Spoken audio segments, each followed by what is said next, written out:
Okay, let's leave modes behind for a minute and talk about a completely different kind of thing. Now, what we're going to talk about next is pentatonic scales. Now, super, super important.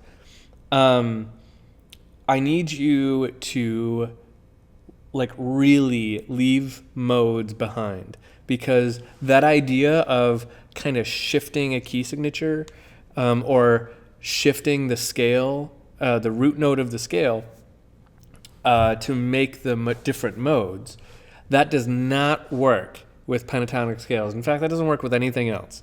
That's very unique to modes. And so we're going to be completely leaving that behind for now. A pentatonic scale is a whole other kind of scale.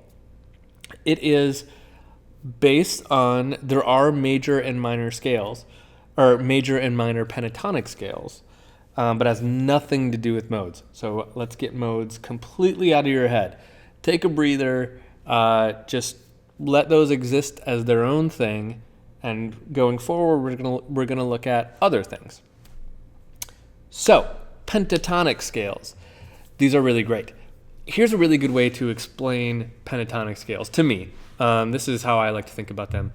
We think about major scales, and we think about scales that kind of sort of have a happy sound. And we think about minor scales, and we think of stuff that kind of sort of has a minor sound.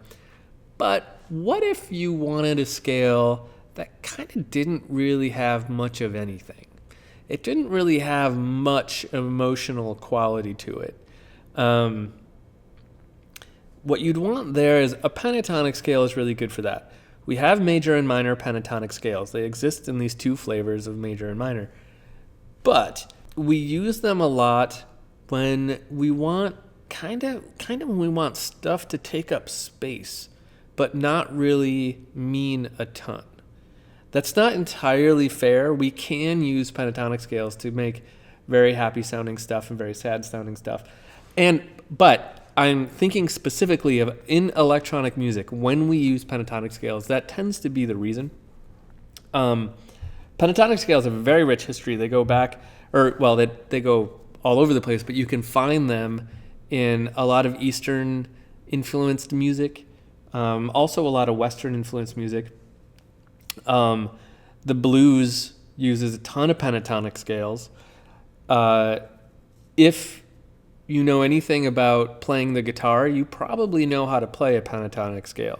The pentatonic scale is the guitar scale a lot of the time, because it's just so easy on a guitar. It's like two fingers.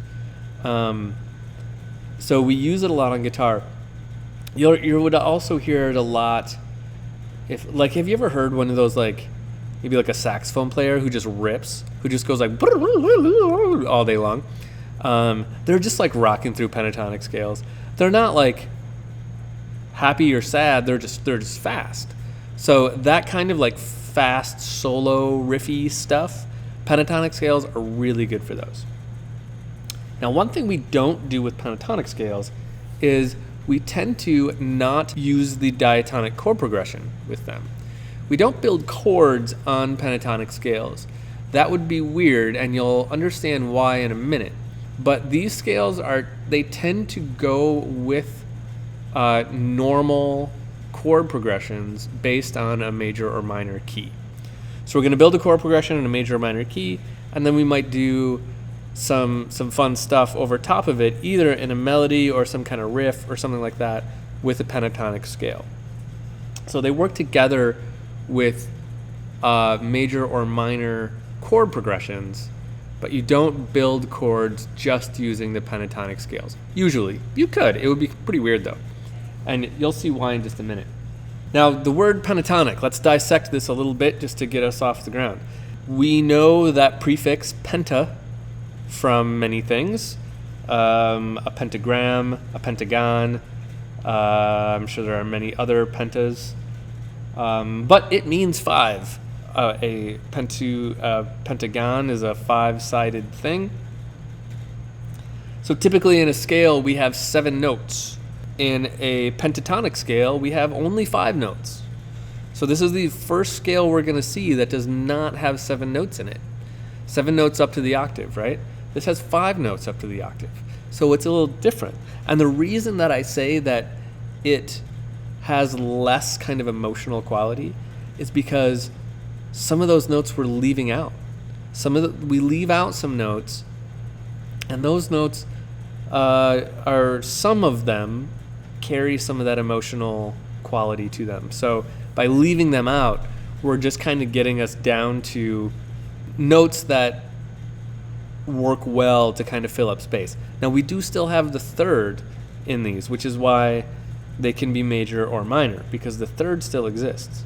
We'll get into the details of them in just a second. First, let me show you some typical uses of them in the next video. Off we go.